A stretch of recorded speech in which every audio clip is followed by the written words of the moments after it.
The old Sony RX0 was a GoPro-shaped camera with GoPro-like toughness, with moderate waterproofing and moderate chuck-about proofing, with a sensor size the same as this, the RX106. But it was a bit niche. It was aimed at... Actually, I don't know who it was aimed for. Well, it's probably aimed at video geeks, not the kind of people who like falling off backwards off of their skateboards. For those kind of people, they still stuck to their GoPros because GoPros are the very definition of action cameras. But the thing is though, it had huge potential. It's got Zeiss Test RT asterisk optics, it's got S-Log, the ability to shoot 4K externally. Well, still, it shoots 4K, but it wasn't enough to make people get it, and a lot of people didn't get it. But that's all good because they're giving it another go. But before we get into the swing of things, the sponsor of this video is Squarespace, the place to go to if you want to create a website or online store. Ta-da! This is the new Sony RX0 II. Sorry, no, actually it's this one. This is the new Sony RX0 II. Yes, they do kind of look similar, don't they? They appear to be the same size, shape, they've got the same lens. Takes the same battery. Yeah, but hang on a minute. It's actually thicker than before because, check this out. What on earth is going on here? That is the craziest thing I've ever seen. That is the smallest flip screen I've ever seen. It flips like that, and it flips down like that as well, so you can shoot like this. But it also does this. I mean, that's perhaps the smallest vlogging screen I've ever seen. There are going to be vloggers around the world getting the adult nappies on and just literally letting one go in the adult nappies because they're going to go nuts over this. Let's switch it on. Look at that. That's like a postage stamp size screen. It's certainly not going to be for counting the amount of hairs on your head, but it's enough to know that your face is in the shot and how it's been framed up. And the images you get from it are pretty good. Selfie-tastic. But you know what? It just gets juicier because this can now shoot 4K internally. Given that the previous gen could only do 4K with an external recorder, having it internal 4K makes it more appealing to, well, everyone else who doesn't have an external recorder. Yes, that includes vloggers. They're probably aiming this at a less niche market, the casual user, the traveller, the YouTuber, who might get into a bit of water sports. Not the Frankie Goes to Hollywood kind. And it can because this has the same toughness rating as the previous version. It's got 200 kilograms of crush proofness, which is about 3 times of me.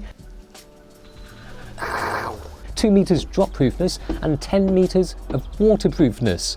And that's with the screen tilted and flipped up. Who said tilty flippy screens will compromise the durability? Hopefully that bubble isn't coming from within the camera though.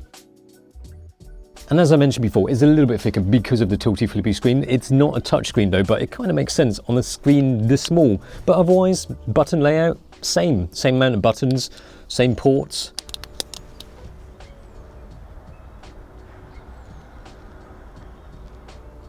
But it's not just about same camera, but with 4K and a tilty flippy screen because it has other improvements as well. The old one could only focus to 50 centimeters, new one, 20 centimeters. And it inherits some of the improvements seen in the A6400. It's got interval shooting, it's got time-lapse mode. The full-frame Sonys don't have that at the minute, pre-firmware update. But also, this has got IAF, so if you hard press like this, it should focus on the eyes. IAF works a treat. Holy crap, my eye in a box looks creepy. And then the skin colours should look kind of alright because this has got the latest colour science from Sony. Yay! Yes, and they do look alright, and I like that this is a more complete all-round camera now, in this cute, stealthy little package. The only thing I'll do is maybe add something onto it. So yes, this is my rather subtle RX0 Mark II setup. I'm here on a lock, and guess what? I'm joined by a lock. Not this lock, but that one. Lock! Lock! Look at that, I have to hold it because it's a bit wobbly. just over here, that's the foundation of everything in life, a cage. So that's a small rig cage. I know I use a lot of small rig stuff. I'm not actually paid by them. Hashtag not an ad. I chose this because actually Sony don't sell the RX0 Mark II with a cage anymore. The first one did have a cage. Oh.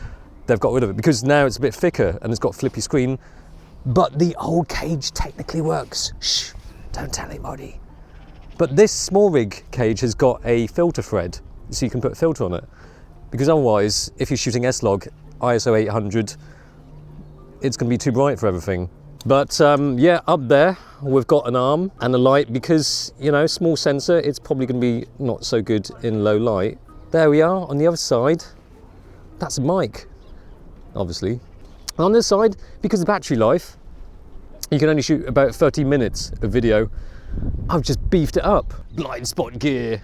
Without cable, so With all right, no need to be so picky. It's the thought that counts. So yeah, subtle. But now this has got image stabilization. The old one didn't, so it should be better for vlogging. wow. But I have noticed that rolling shutter is a little bit wobbly. Pretty bad as well. Yeah. That's more than Where's all these flies coming from? like if I just pan slowly, you can see the pole here. Even though I pan so slow. Rolling shutter is quite noticeable, that's for sure. Yay! I can actually use my light as well because the sun's going down. Ooh, there we are. We're alive. Johnny 5 alive. Have it a bit brighter. I feel like a news report. This is going to be the news of the future. You know, news teams are just going to have this. They're going to scrap the cameraman. Probably not yet. Alright, I might have a big ass ND filter partially blocking the screen, but still, the screen isn't big enough for you to check focus. It's AFS also, so focus at arm's length first if you can be vlogging, otherwise you'll be getting back home to find that your footage is not quite what you wanted. It's weird. I mean, RX0, I wasn't too excited about that because it is The like... original. It's a bit confusing. It's like, what is it for? This, it kind of makes sense now. It's weird, they've just flipped the screen up Yeah, that's all. and put 4K internal in, and all of a sudden it's the best thing since sliced bread or cheese, whatever.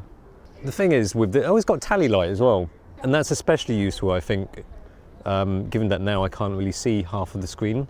I'm going to walk and try out the IS. Just like it suddenly there is one that with external mic with a flip screen. That's not many camera got this combination. No, and it's this small. I mean, it's useful to have this in your pocket. I know I've already said it before, but the screen's gone off now, so I can't see shit. And I have to do this. That's one thing that's a little bit annoying. And this is sort of made for video geeks as well. Yeah. It's a Sony, so it's already meant for video geeks.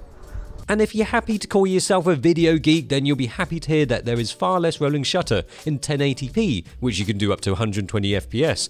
With the electronic IS, you can get some nice, smooth looking video. And if you want it even smoother, you can try the Movie Edit add-on app. And you can also transfer 4K video to your phone with the new Image Edge mobile app.